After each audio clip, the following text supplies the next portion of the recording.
Pressure on Bren Esports right now. Going into the draft, it's Burmese Ghouls on the push. Esmeralda taken out. Bren Esports, they get rid of the Diggy. That's a requirement as well. Burmese Ghouls, they get rid of the Baksha. Contra, your thoughts? Yeah, and of course now Burmese Ghouls introducing a brand new problem, because that last game we saw that Lunox was quite an important factor coming in towards the third man to enter any sort of that team fight. And of course, Burmese Ghouls will make a certain priority pick here. What we see here is very standard heading in towards the first phase. We definitely don't expect any of these four to go through, but this final man here, this is where you start to draw the lines here on what you must pick coming into this to secure that match point. This is interesting. Like for Bren Esports, nothing much has changed.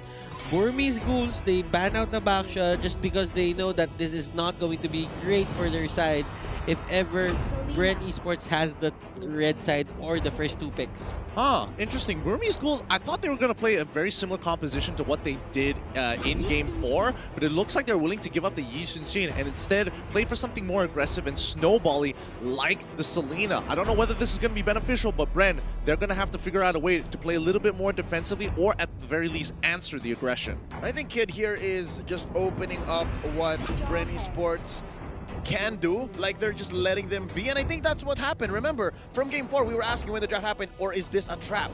Or is this a trap? And indeed it was. Now that's the jawhead locked in by Bren Esports. The Burmese Ghouls, they now have their last picks for this phase.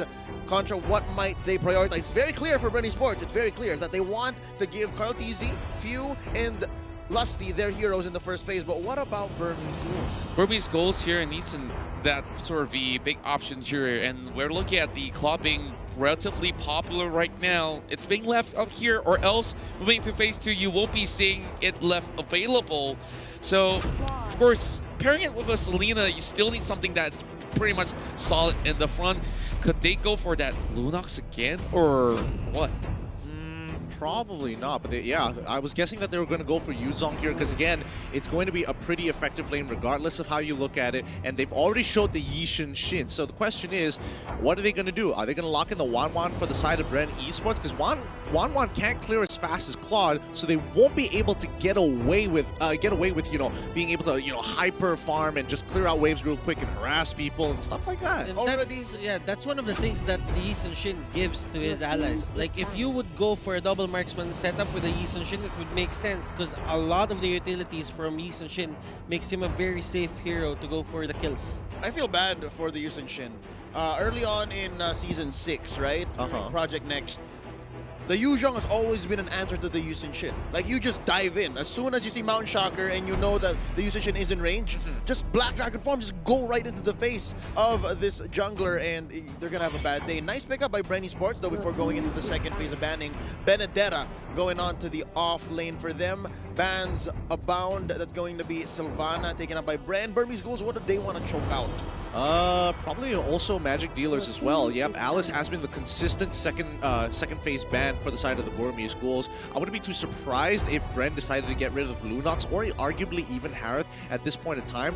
Personally, I think the Lunox would have been a better ban because at least they have the Jawhead and the Unstoppable Force to answer Harith if he drops down the Xamine Force. Unstoppable Force, flicking backwards, you're out of the zone, smack, smack, smack. Well, I do have an opinion here because I've been talking about Cho quite a lot, haven't I? Like a couple of past games. But Bren Esports here might be having a clear run if they can actually get their hands on it. Like, just look at the Yuzong as well as Selena. Like, yeah, of course you can get those sort of hands on squishier targets. That's the best scenario, right? Like, just burst them down. But just creating another layer to enable the likes of Karltizi, so this is definitely going to be something that they can look into if they want, but instead they say no, we're going to be leaving this Cho out. This is a direct attack on Doc Ribo. Like, he is just starving for heroes. Yeah, he's starving him from heroes overall, and 1-1 for the side of Burmese Ghouls. Really smart, making sure that they can actually win the lanes. Cho already banned out from Bren's side, and it's something to keep note of here because, again, as the rest of the teams are going, they want to get their double pick to finish off the composition. They could go for the good old classics here, but I don't think they're not going to work as well, especially when, you know, Tigreal and Akai, you know, at the beginning of the tournament, we were like, Akai's pretty good, and by the end of the tournament, it's like, Akai's kind of bad. And I think because of how the Burmese Ghouls have been playing, they have redefined the metagame. Already, you're able to play these tankless lineups or pseudo-tankless lineups, and they win games, they win series off of that. So right now, I'm guessing they might pull the same gambit and threaten the win. That's going to be the Harith on D or Ruby DD. I think Ruby DD. He does great with his Harith. Yeah, it's from the gold lane. And then one more. And Akai. Oh, you're laughing about Akai, huh? Yeah, I still think he's kind of bad right now. But looking at, I mean, look at the composition that Bren has right overall. Like, yes, you want to be able to kind of create that space. You're going to look for picks, and you're going to expect Akai to do that. The only thing I do agree with here for the Burmese Ghouls is that they needed a tank that could look for picks. I would have preferred Tigreal. At least he has a little bit more early game presence. Akai here, he's not going to be relevant until level 4. So keep that in mind because Bren's composition here, as long as they play away from the Benedetta and the Khalid and kind of just focus on, you know, defending themselves till level 4, that's when the Burmese Ghouls can start abusing a guy. And given how these matches go, it's impossible for teams to just change their strategies and their playstyles on the fly. Yeah. Both Bren and Burmese Ghouls want to get that early turtle. And you're right, Akai don't do much before level 4, and Akai will be sitting at level 2 or 3 when that first turtle comes up. Then again, some of these picks coming out from Bren Esports don't do anything really by the time that they don't hit the level 4. But you know what? Just looking at it, Akai is one of those tanks that are good against invade lineups. Ooh. At least. Is that your read, Butters? Is that your read? At least. That was actually what I was thinking when we get into this game. All right, well then, game number 5 is upon us, ladies and gentlemen. Burmese Ghouls versus Bren Esports. Let's get it. Contra, talk to me more about this invade. What were some of your thoughts about how, you know, defending the invade was going to look like? Okay, speaking of that invade, right? You just look at the entirety of the lineup. It is about setting up for that blazing duet, and of course, a little bit of an invade coming in from the side of Lusty. Oh boy. I mean, this is what you expect when you see a Jawhead, right, Butters? True. But you know what? Few here getting jumped by D, and Few Wait, don't actually die here. doesn't have the flicker, and that is the opening. That is the opening of a Lunox. If you don't have level 4, then that only means that you are going to be a main target here for Kid. What is okay? I mean, all right, that's going to be fine, but I think that, you know, you definitely should have really considered just sticking to the wave and abusing the fact that you can just be healing off the wave and you don't necessarily have to participate just yet. But now Few once again getting punished here by Kid. This is looking really bad. He just entered the lane and one more Abyssal Arrow. Oh, just misses by a couple of centimeters right there. But, you know, talking about this RV scenario here, of course, still having Bren Esports here going for those buffs. It's going to be causing a little tension here. Lusty gets bursted. As you can see, Kid is now 2-1-0 with Abyssal Arrow, really sniping it down. Kid is so good at keeping Bren Esports at bay. He got 2 kills from Bren Esports already, and it doesn't seem like he's gonna stop soon.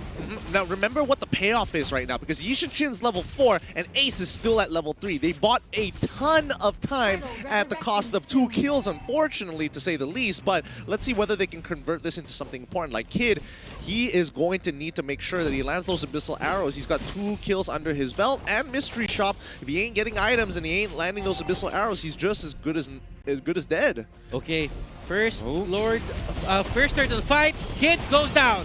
And it's going to be the engagement coming in from the side of Bren Esports. Great perfect pick as they connect that Abyssal Arrow, but they jump the gun. And this is where Bren Esports says, okay, we are coming right back at you with another 2 kills. Just a bit of disrespect coming out from the side of Burmese Ghouls, but Bren, really good preemptive play, setting up their trenches early on. They learned this as well from the side of Burmese Ghouls, like using that brush. That is a trademark. That is a move that comes from Burmese Ghouls. We've seen that in Game 3 and Game 4. Game 5, Bren Esports utilizing that Jawhead to do the same play. Yeah, and now Burmese Ghouls is getting invaded once again. Kid tries to look for that free catch, but here comes a little bit defense coming in from Maybe. Tries to make sure that he's always in the front, soaking all the damages.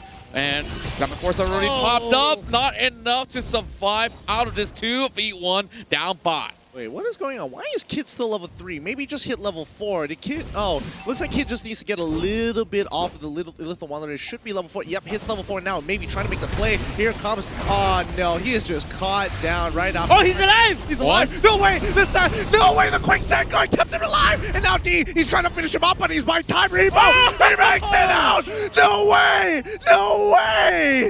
Insane! Can we get a replay on that? He just outplayed Burmese Ghouls, and what a finisher!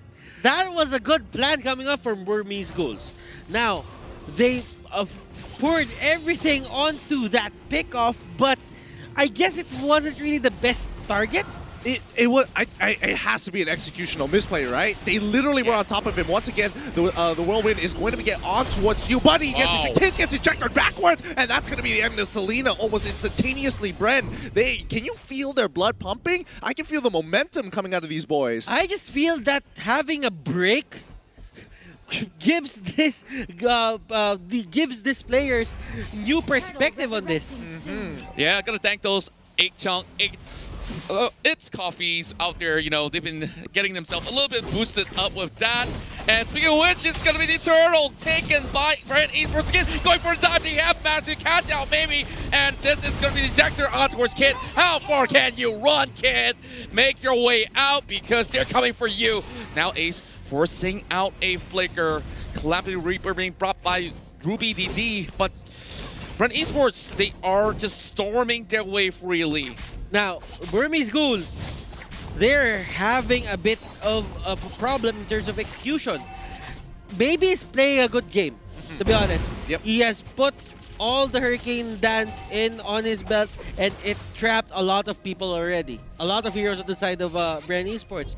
But the thing is, Bren Esports has been more responsive and more reactive to what Burmese Ghouls does. I mean, those executional misplays could be a problem here as D is trying to lock down Rebo once more. Maybe he's walking up close, but again, here comes the Raging Sandstorm. He gets hit by the Missile Arrow. Kid should be able to secure this one. No way! They're going to let him live again. Not going to make the second mistake again as Ruby DD coming in with the Zaman Force. Going to be pushing on forward, and the Yishin Shin taking away and invading that purple buff here. But on top side, once again, it's going to be Flapteezy who's going to be locked down. And D, no! He actually gets him able to proc the passive. He's going to be on the run, but Lusty, even though he's there on the fight, it's a 2v3 situation, doesn't want to take it. Okay, so for Bren Esports, yes, you have the lead, but you cannot go for those risky plays. You need to mind your position. As Burmese Ghouls, they have a lot of disposition. Maybe with the Hurricane Dance, if he catches you overextending, that is going to be a divided fight for your team. Yeah, and you can definitely see that Burmese Ghouls, although they are ticked by the Khalid that has been causing them quite a lot of upset over the top side, they have managed to turn things around. And speaking of which, ejector on towards D. He's running for his life, but this is definitely going to be a goner for the side of Burmese Ghouls to try to rescue him in that sort of sense. So they have to give him up. Now, 4 versus 5 on this turtle, I think they also have to give even more back towards Bren Esports. Credits to Lusty, he's doing an amazing job with these catches. However, he is collecting those kills when honestly it should be going to some other person. Hopefully that doesn't bite them in the butt later on into the game, but for now it's like, yay, okay, you've got the Athena shield, I don't mind tanking a couple of Abyssal Arrows. Yeah. Kid is throwing those arrows, he's hitting those arrows, but the problem is Lusty is just always in his... Oh! Punish! That? Again! Unstoppable Force as well! The Zaman Force is going to be popped out of the Blazing Door coming in from Ace, but Ace is kind of big here. He can't finish them off. Now Ruby DD is going to be the onslaught to try and push them down. Unfortunately, it doesn't work out. It's a 2-for-2 trade. It's looking real good. Can they get another one? Flapteezy jumps off the wall to try and pull through it. D, he catches him off. Ace still with the orange buff. This is going to be huge. Oh my goodness. What a great fight coming in from both of these teams, but Bren still coming up on top. Yeah, you can definitely see that D was actually controlling the tempo right there, but let's have a look at the items, Butters. I'm pretty sure that now some of these players are pretty huge in this match. Okay, Flapteezy will go for the endless battle. He's just setting it up while for Ace, he has the Demon Hunter sword, and that is gonna go to a golden staff. That's pretty standard. But one of the players that you really have to look out for is Ruby DD. He has a Calamity Reaper, the Feather of Heaven, and that is going to be bad for Bren Esports if they do not take account of this hero. They need to look. They need to be aware of their surroundings. They need to choose their fights. Don't fight on narrow spaces if they want to win this. But for Burmese Ghouls, if you want to win, place your fights there. Agreed. Yeah, and we've been looking at all these sort of picks, right? Just look at Lusty. He's actually going in towards a full armor build as well as getting tanky as it goes. But he's managing that 5 kills every single time that he goes in for the effort. Just going for the unstoppable force, trying to catch either Kid or at times maybe because he's the first target that you see most of the time, right? So making sure that you don't have Hurricane Dance when you need it the most is going to be very vital. Yeah, I mean, honestly, the Hurricane Dance is a huge spell, but the Mountain Chakra coming out from Bren Esports' side, really smart stuff, especially when they're taking Turtle. Burmese Ghouls, they want to go in, but only when it's inconspicuous. Baby, he jumps on in with a 1,000-pounder and now forces out Lusty into that corner with the Hurricane Dance, forcing out the fight. Ruby Kid is going down. Ace already coming in with the Blazing Duet. It's not going to be enough. He does get the Golden Staff, but the rest of the team, Bren is on the run. Can they turn this around? He turns it and tries to go. Kid gets on top of him. This time Force have been working out perfectly well, and they catch them out again. Kid, this Wonder Kid landing every important Abyssal arrow yet. What did we tell them about not going in for the jungle invade, but Rainbow now going for the catch as well. He's trying to pick up Ruby DD. This is gonna look pretty bad because Bren Esports loses another one, leaving only Kyle TZ behind. Bren Esports, they're making these risky decisions that they shouldn't be even taking. They have the lead as of now, and after that, I think Burmese Ghouls, they know that they can fight at this point on 50 seconds on the timer on that Lord, and that is going to be the first major fight here that Burmese Ghouls is gonna take. And I mean, the picks have been going really well. Let's look at the items one more time to get a better idea, because I did see Kartizi actually getting the Endless Battle as well as the Blade of Despair all of a sudden, 2 in a row, and yeah, he is going to have a ton of damage already hitting level 15 on top of that. You know what? Ace has his own items as well, and in terms of damage output, he has an AoE. Lusty. And it's going to Mountain Chakra being used and expanded. Immediately reply with the Hurricane Dance as well, pinning him down towards the wall. Here comes Activity, trying to actually pop out that Electo into play. But my goodness, there's a split push coming off from the side of D. As Burmese Ghouls, they're tearing out some of all these members to different parts of the map. But Ribble, now in the middle of it all, it's going to be Abyssal Arrow trying to connect towards the side of Bren Esports. Baptiste, he does get a lot of damage out towards the side of Ace, but Ace walks away alive. But still, D is on the back. They might just actually look for pigs, but we're going in for a little bit of room to just dissect this big fight that just erupted. Oh my goodness, these fights have been absolutely ridiculous here, but right now the major issue that I'm seeing now, especially since the 8th minute, sorry, no, pull it back one more minute, the 7th minute of the game here, is the fact that Benedetta isn't exactly clearing her waves before she joins that fight, resulting in a lot of well, not even missed opportunities, just a lot of gold for free going over to the side of the Burmese Ghouls. Like, Yuzong getting a huge push on that top side shouldn't be happening. And this is where Bren Esports, I think, is having tunnel vision. Like, they just want to win the fights, and they know that they can. But still, if it's going to be an even, it's going to be an even trade. Like, let's say 2 for 2. Leo, then someone just gets a push onto the bottom lane. That's going to the side of Burmese Ghouls. totally fair. But Leo, what are some of your thoughts on this while we're in this in-game pause? This reminds me of Game 4. Remember Game 4? It was all Bren in the early game. And then as soon as the marksman, Ace, and Ruby DD came online, it's over. It's over. Like, this is what it's turning about, and so far, it's frustrating to see Bren just fall for these traps. Again, like, oh, here's one. No. We got you. And then Burmese Ghouls turn around. And again, the accuracy of D on this Selena is just ridiculous. Oh, you mean Kid, actually.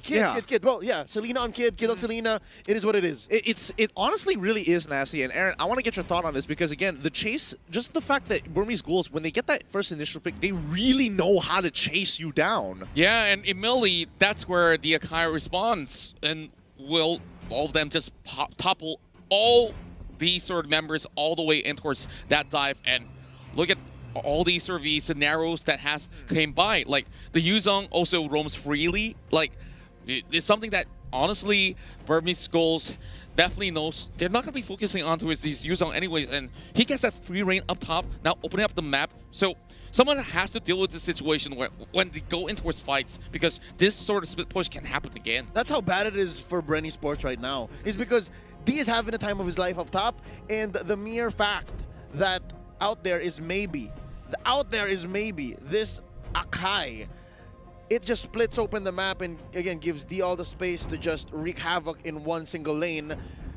Gideon, has this changed your mind? Do you like the Akai now? Are you a believer? I'm not 100% believer on it. Butters, what do you think? I think it's actually effective against this side of Bren Esports. It stops you from making those important plays, like your positioning. You gotta keep it in check.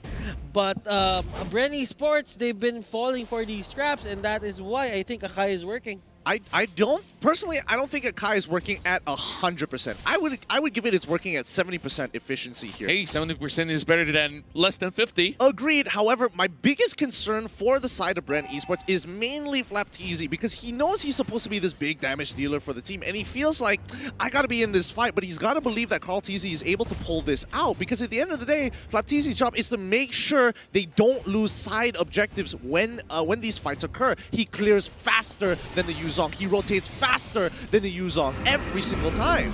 True enough, but speaking of buying time here, it's going to be maybe it being that sort of the non-value target that is always bugging the back lines or the front lines of the side of Bren Esports, and really buying time for this Lord, and it will be Burmese Ghouls that gets it in the way. Flicker being popped there from the side of Lusty. Ace goes in for the place. They do it. They get that ping on towards the Giant, but look at maybe he does lose a lot of health, but Flapteezy coming in to cut right through. Ruby DD tries to turn this one around. Flapteezy has to make a way to Ash right out, but the rest of Bren Esports, they're slowly being wiped away. Oh my goodness, Burmese Ghouls. They're so good with these reinitiations. The counter engage, they go for a fake back, then Bren Esports chases. Burmese Ghouls just surprises them by pushing forward as well. I mean, Bren, they are getting hot-headed here. They are really tunnel visioning all these situations. The moment the Lord is gone, yes, you can force, but again, I have to admit, even I would have fallen for something like that. But again, discipline is going to be key, because the Burmese Ghouls managed to outplay so many of them. Flapteezy ended up getting solo killed by Ruby DD, even though he did have the execute. Something you don't usually see. Yeah, and just look at how huge Ace is at right now. But over the top side, there's also another situation going on. They're trying to force their way through, as Ripple is already clearing out the wave. Over on the mid side, you can definitely see Flapteezy keeping an eye out as well. Oh, great damage onto Kid, but Missile Arrow does not land. Now, they do find a way to actually open up the bottom side, and the side lane's pretty much exposed. Oh boy, it's going to be a game of scaling here. Ruby DD is able to get another inhibitor turret on top of everything else. And Ace, he comes in with a battle mirror image. He's also got the orange buff, so he does a bit of damage, bringing Flapteezy down to 50% of his HP. Okay, maybe. This is something that Akai does as well, Gideon. Like, you can't really position yourself near the brushes just because there could be a hurricane dance that's about to hit you. And he does have the flicker as well. It's not the same as your Akai Petrify. He can position himself well with this. And also, now that he's purchased that immortality, having 2 lives into play, and this can go on for so much longer. Mountain Shocker exposes Kid, so he's going to be falling back. But Flapteezy being pretty much close proximity. It might just be a pick right here. Brilliants have already been popped coming from the Lunox, but maybe trying to force the issue right now. Bren Esports respecting the dives, and Lusty gets caught out. Flickers away, but still having Ace picking him off. It's a mega kill for the Yuzong. 2 members down, and man, Bren Esports needs to defend for their lives right now. And honestly, maybe is doing a really good job acting as a threat. Flapteezy is going to clear up the waves as soon as he can, but now Ruby DD is getting into that backline, drops that Salmon Force, gets that free kill, and Bren, they just got to let this one escape here. 10 more seconds till Lusty comes back up, but wait, there is no wave. Oh no, it's going to be Flapteezy who's going to get caught out here, stuck against the wall. Oh! That's going to be GG. Burmese Ghouls take the 5th round. Burmese Ghouls at match point, and they are feeling good about this. They feel confident. You can hear them screaming. It's there. One more game for Burmese Ghouls. Just one more game. They need that championship point in hand, and oh my goodness, they are sitting pretty and just needing that few more steps in towards the finish line. And Leo, honestly, is it signs that Bren Esports are losing a lot of energy to cross that hurdle? I don't know if it's frustration, if it's fatigue, if it's just the way that they play. They're not used to battle of attrition like this. But if there's anything I'm seeing,